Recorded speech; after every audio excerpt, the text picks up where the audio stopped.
Corona काल में न जाने कितने लोगों के प्राण अमृत अर्क ने बचाए।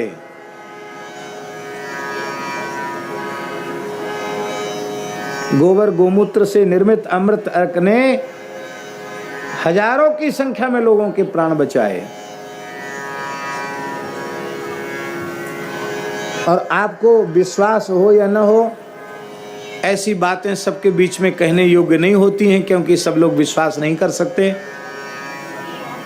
कोटा के पास में, राजस्थान में कोटा है ना, कोटा के पास में सुल्तानपुर है, वहाँ की प्राचीन गौशाला है। उस गौशाला के निमित्त कथा थी और हम गए थे कथा में।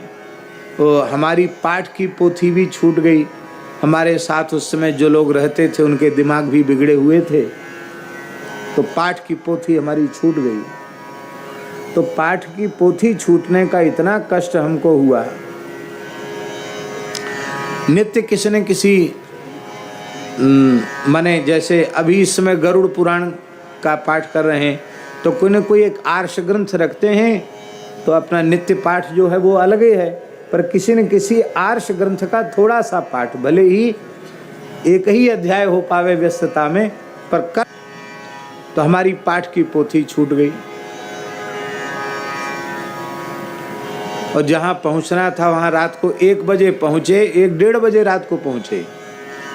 और 1:30 बजे पहुँचे तो हमने कहा लाओ हमारी पाठ की पोथी, आचमन प्राणायाम करके 1 अध्याय पाठ करके तब सोएंगे। अरे बोले महाराज अब 1:30 बज रहा है, दिन भर यात्रा करके चले। हमने कहा नहीं, हम तो अपना नियम करके सोएंगे।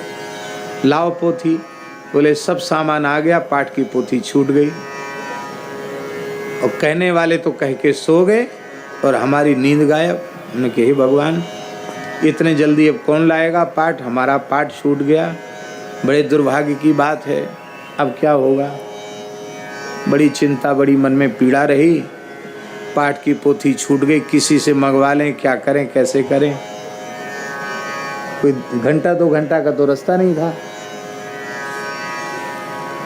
तो जो भी हो, सवेरे 4 बजे के करीब थोड़ी सी झपकी जैसी आई, निद्रा जैसी, तंद्रा जैसी आई। लेटे तो थे ही, अंधेर मतलब लाइट बंद थी। और उस समय कोरोना का हल्ला भी मच रहा था, पर लॉकडाउन नहीं हुआ था, लॉकडाउन नहीं लगा था, हल्ला मच रहा था कोरोना का। तो मन में विचार आ रहे थे, वृंदावन भी छूटा, यहाँ आ गए, पाठ की पोथी छूट गई, और कोरोना में लोग अब मर रहे ही हैं दुनिया में। यहाँ भी कहीं कोई मरा जाए तो वृंदावन धाम की रज भी नहीं मिलेगी, बड़ा बुरा हुआ। काहे को कथा कहने चले आए यहाँ, ये भी मन में बड़ी ग्लानि। और कहते जन संपर्क से बचिए, जन संपर्क से कैसे बचें, कोरोना का काल है। ऐसी सब बातें दिमाग में आ रही थी। उसी समय माने हम न सो रहे थे न जग रहे थे, ऐसा समझिए, लेटे थे, तंद्रा में थे। और उसी समय कक्ष में एक कोने में एक महात्मा खड़े दिखाई पड़े। मस्तक पर कोई तिलक नहीं था, जटाएं बिखरी हुई थी, शरीर पर वस्त्र नहीं था, लंगोटी तो शायद रही होगी, पर मैंने ध्यान नहीं दिया लंगोटी भी थी कि नहीं थी। पर एक उदाहरण हम दे सकते हैं, नमूना, जैसे देवरा बाबा रहते थे ना, देवरा बाबा के जैसे समझ लीजिए, ऐसे कोई महापुरुष सामने खड़े हो गए। अब उन्होंने कहा कि आप चिंता मत करो,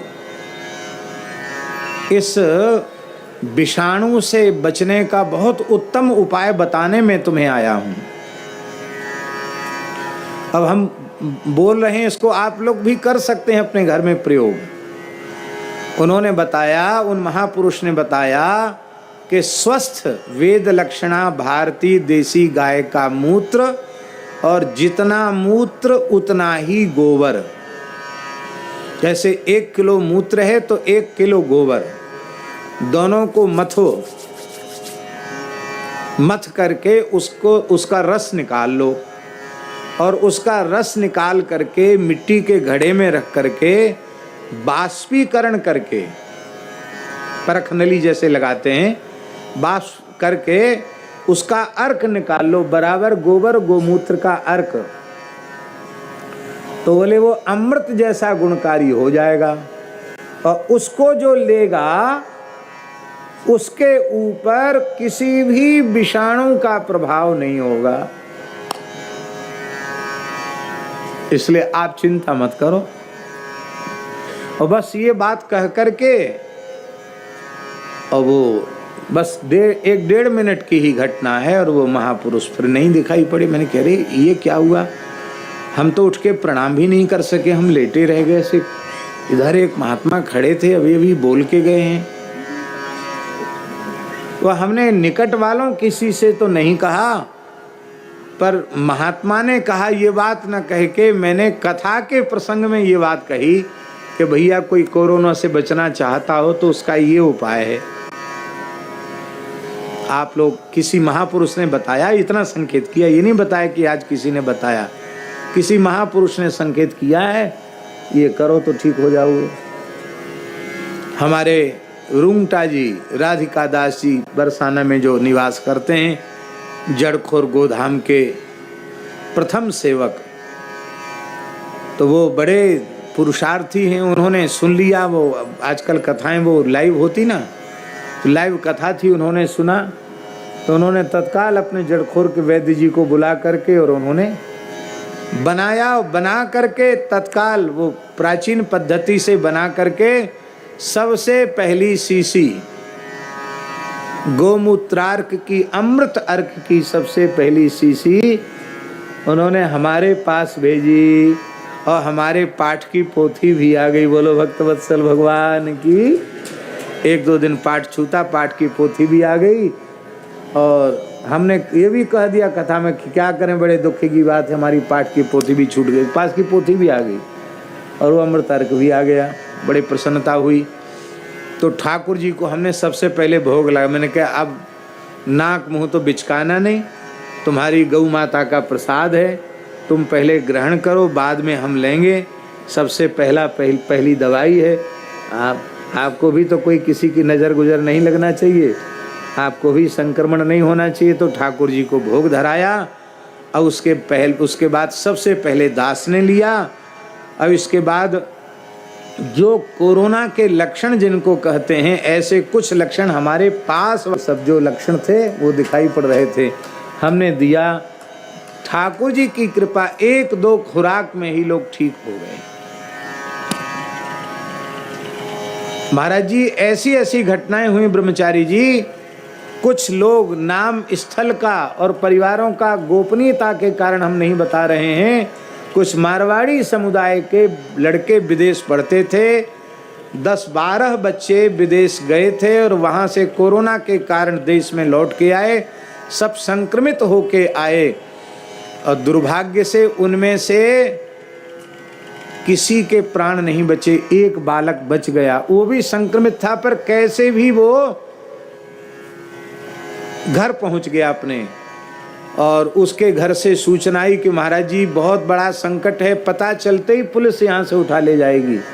पर हमारा कुल दीपक एक ही लड़का है, और घर का जो हमारा निजी डॉक्टर है वो भी घबराया हुआ है, क्योंकि उस समय अपराध था किसी संक्रमित व्यक्ति को बिना सूचना के अपने घर पे रखना। मैं क्या करूं महाराज? हमने कि भाई गौ माता कृपा करेंगी, गोमूत्रार्क दो। वही बालक बच गया, बाकी जो हॉस्पिटल गए थे वो सब के सब जैसी आराम हो गए। हजारों लोगों की जान गाय ने बचाई। और फिर तो भगवत कृपा से उस गोमय गोमूत्र में, अमृत अर्क में और भी कुछ औषधियां भी मिश्रित की गईं। मन में भाव आया कि 24 अक्षर की गायत्री है, 24 औषधि मिल जाएं तो वो गायत्री की शक्ति भी इसमें आ जाएगी।